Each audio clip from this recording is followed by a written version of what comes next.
Hey, remember us? It's the Waiting for Next Year.gov podcast. We kind of had a bit of a hiatus in August that was unplanned, but these things happen. I'm back, and I've got Andrew on the other end of the line. How's it going, sir? Hello, Craig. Going quite well. I don't even want to look and see when the last time was that I did a podcast, but let's. How dare you? How dare you take a vacation? How dare you, sir? I know, right? And I totally went space cadet on my Waiting for Next Year brethren. I missed my while we're waiting. And yeah, you caused a mini crisis. And you guys actually thought maybe something happened to me. Well, it was just one of those things that's unlike you to not have something in there ahead of time. And like in the afternoon, I checked your Twitter account.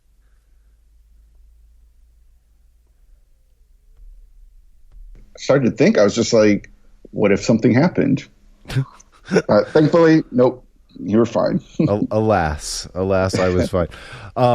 So we're going to talk about some different sports topics today. The first place I want to start, though, was Ezekiel Elliott. Obviously not a Browns story, but it's still a Buckeye story. And I got to figure you're somebody that I want to talk to about it because he's got to be one of your favorite Buckeyes of all time, right? Yeah, well, he certainly was. Some of his actions over the last couple of years have certainly made it harder for me to, keep those blinders on, those scarlet and gray glasses, and really support him because it's really disappointing. Somebody that that I was such a big fan of, to see him making some of the choices he made, and we'll get into obviously the complexity of this particular issue on the him hitting his girlfriend and whether or not that actually happened. But even setting that aside, some of the choices he's made after that, while being investigated for it, knowing he was facing discipline and continuing to put himself in the headlines, it's been very disappointing. So let's kind of run it back for those who haven't been paying attention. Ezekiel Elliott was suspended for 6 games. I haven't seen a release from the NFL saying exactly what, other than, I think it was more generic about a violation of the conduct code. And so you mentioned there's some domestic violence allegations, but it almost seems like there's some question as to whether what happened, whether it happened, Yeah. This is it's a weird spot for the NFL. Usually we're reacting to an awful video or some victim photographs. I mean, that's what we've had in the past. And so in this case, we do have victim photographs. They are out there. She herself put out some pictures of her bruises on her Instagram. And but certain as Ezekiel Elliott's camp has leaked stuff to the media, we've seen some sworn affidavits from one of the accuser's friends, who basically said that she told Ezekiel she was going to ruin his career by telling the police that he hit her, and that she was asking her friend to lie to the police and say that she saw Ezekiel hitting her. And there's even text messages of her telling this girl to lie that have been leaked out. So that's his side of the story. We don't really know a whole lot more about her side of the story because a lot of that information is sealed and things, that she told the police and her own medical records and things like that. And we'll see if, she releases any of that stuff. And it does make it hard to talk about because if she's lying about it, obviously she's caused Ezekiel a great deal of problems, just, not just in terms of his reputation and whatnot, but obviously a 6-game suspension that affects him professionally. But if she is telling the truth and Ezekiel's using his power and influence to sort of try to get away with it, that's very, very problematic as well. And, this obviously it opens up all kinds of other issues, and this being damaging to other girls who are victims and whether they how comfortable they feel coming forward. Like it's such a complex issue, and it makes it very difficult for us to discuss whether he deserves a 6-game suspension or not, because we don't have all the facts that the NFL has. And, a lot of things when they go to court, that all comes out as in evidence. And, we can see both sides of it. We see the evidence and we can kind of see how the court rules. In this case, because it didn't go to trial, it's more being tried in the court of public opinion, if you will. And so now, we have to react to the pieces of information that come out as it gets leaked to the press. And I'm sure there's going to be more in the coming days and weeks. And, we got to just kind of see how that shakes out. But so without all the detail, and I'm notorious for having said the easiest part of my day is not getting arrested. Yeah. And he, is it at least fair to say that Ezekiel Elliott is messing up by finding himself in scenarios like this? Like, it should be easy for him to stay out of scenarios like this? I think so. I'm willing to say on this particular case, this first one that started everything, we don't know. And, I can just kind of leave it at that. But you look at some of the things that he's gotten in trouble for afterwards, and so the one I really have a problem with is, the parade, him pulling the girl's top down.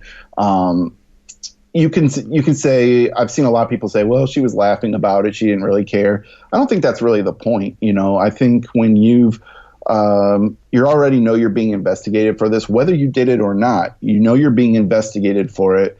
I don't think you should be in any kind of situation where you're doing anything in public with your hands on a woman, so that one's certainly problematic. And him being at a club and getting in a fight, whether he threw a punch or not, but him being there and putting himself in that situation, that's problematic. You look at some of the speeding tickets that have come out that he's gotten. Again, we can say, well, speeding, everybody's, done speeding before or whatever, and maybe it's not a big deal on its own. But again, when you're being investigated by the NFL, there's just things you shouldn't do. I don't know how much the NFL weighed all this into their decision or not, but even if they say they didn't, it's one of those things. It's like they've already heard it. Like it has to be in their subconscious as they're, making a decision on how to discipline him. I just think they'd be more likely to give him more leeway if this was a one-time incident and there's a lot of evidence that maybe she lied. I think it's easier to take him at his word. But when he continues to put himself in the headlines, I think the NFL can say, we're not, because this is an important thing to understand. The NFL is not trying him. They're not saying he's guilty or innocent. This is a public image thing for the NFL. The NFL is protecting their public image, and to have one of their biggest stars be in the headlines time and time and time again over the last year or two is damaging to the NFL at a time when they seem to be under attack in the public image arena anyways, from concussions, violence, other domestic violent cases. So to have a big superstar like Ezekiel Elliott playing for one of the premier franchises, the Dallas Cowboys, putting himself in this situation over and over again, I think the NFL just felt like they needed to step in, make a strong statement and say, this has to stop. We cannot have you in the headlines over and over again like this. Well, it's interesting too, because without trying to justify or enabling or allowing for this kind of activity, I'm still kind of in a scenario back in the Ray Rice days where I'm like, well, you know what? If the NFL can't do this effectively, if they can't mete out punishment effectively and consistently to the point where they're not getting questioned all the time, and I think they are getting questioned all the time for good reason, maybe they should just stay out of this business altogether. Maybe they should just leave it in the hands of the law and say, hey, look, this isn't, until such time as he's arrested and unable to play, we're leaving it in the hands of law. Because it's like, okay, Greg Hardy is X number of games, and a kicker for the Giants is Y number of games, and Ezekiel Elliott is Z number of games, and all of a sudden you've created these weird precedents where you're attaching violence against women to a number of NFL football games and a number of NFL football game checks, and I don't think that the NFL can ever win playing this game. So maybe they shouldn't play at all. I don't know if I totally agree, because I think that I was hoping you wouldn't. A situation like I think Greg Hardy is a great case where I don't think there's much doubt there that he was guilty. And in fact, the bench judge found him guilty.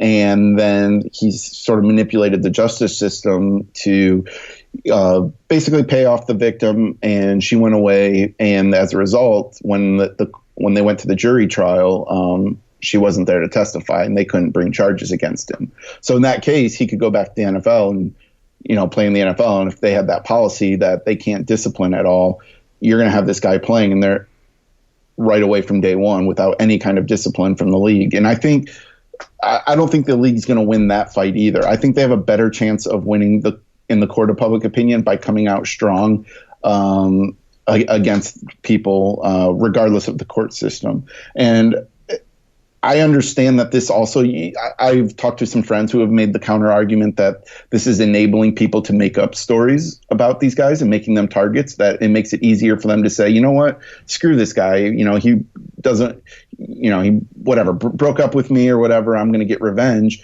I'm going to say he hit me. It doesn't matter if he did or not, because he'll still get punished by the NFL. So I think that's certainly a concern. And you would hope that the NFL would do a good job in taking their time and investigating and getting to the bottom of what happened. And I look at this case, I really hope that the NFL has some evidence that we haven't seen, that it's not, because it's really damning, the stuff that Ezekiel Elliott's camp has put out.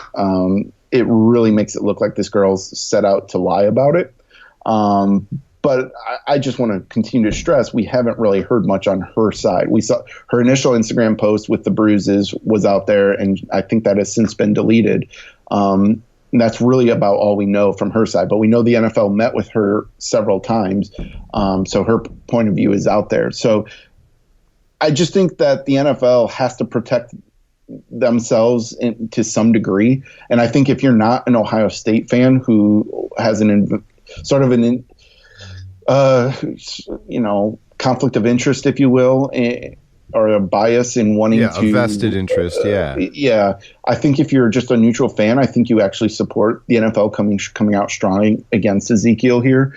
I just look at even like the Ray Rice case. Like, I don't think he ever faced criminal charges in that, did he? I think she didn't press charges, right? He ended up getting out of it in the state of New Jersey. Yeah. And I just think if he, yes, maybe things would have still been the same. Maybe no NFL team would have touched him after that. But I just think it's a bad look for the NFL to say, well, the court system said no, because it's so important to understand that our court system, it intentionally has very high bars that you have to clear, first of all, to bring charges.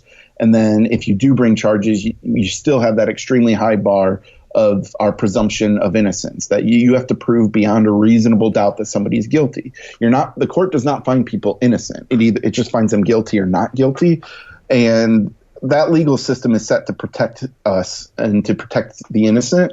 And therefore they set their bars very, very high. And in a case like domestic violence or even sexual abuse and things like that, those are very hard cases to try, because they don't often meet that standard, because it's he said, she said. And I just think it's a good thing that the NFL can say, you know what, it doesn't matter. You put yourself in a situation and we're protecting our public image. And so I think it's important for them to be able to have the right to have this kind of discipline. That makes a lot of sense. And I guess the answer for being bad at something is not to stop doing it, but maybe just try to be better. Stop being crappy at it. Yeah. And I think they're trying. I think that's why they started to implement actually putting it in their code. If you are found guilty of this clause of the conduct policy, the violence towards women, it's a 6-game suspension. That's what it is. And I think that's a good first step. And I think they need to continue to get better. I think they really need to be careful. They need to make sure they're doing a good job on investigating this stuff and really getting to the bottom, and not just saying, well, we saw him in the headlines, we need to suspend him. It needs to be deeper than that. You need to have evidence that something happened, that they put themselves in a situation to cause this. And then I think it's okay for them to have that discipline. Have you gone back and thought about, thought about the Ray Rice thing, how that unfolded, that press conference with his wife up there, and how the Ravens handled that whole thing. It's astonishing, even with 3 or 4 years of hindsight and watching how the NFL's handled itself and handled its business since then, to think that was ever thought, like anybody thought that was going to be okay. Like, how was there not somebody in the Ravens organization with enough influence to say, look, if Ray Rice's wife still loves him and doesn't want to press charges and they want to work through this, that's great. That's their personal life. That's their business. But let's not put her up on a podium and make her speak as a victim, because holy hell is or apologize for her role in it. Exactly, because that is so damaging to other victims, because no two cases are the same. But oftentimes things get boiled down to the biggest soundbite, and to give her that podium and to let her sit up there and, like you said, apologize for her role in it, and to, stand up for Ray Rice, like, that's fine if she wants to do that publicly and to her family and they want to work through that. That's her decision. She's the victim. I give her every right to work through this however she feels comfortable and works out for her. But they shouldn't put that on a podium with the Baltimore Ravens backdrop. Like, that's just crazy that nobody thought, hey, this is a bad idea. Like, we need to not talk about, like, not put this out there on this podium like this. Yeah. I couldn't agree with you more on that. Like, it's crazy how poorly the Ravens and the NFL handled that case. And then we had 3 months of Roger Goodell sound bites saying, we're going to get this right. We got to get this right. We want to get this right. We got to get this. And I'm like, please stop saying that. Yep. Please stop saying that. Waiting for next year. Thanks so much for listening. Go find us on iTunes. Give us a rating, hopefully a good one.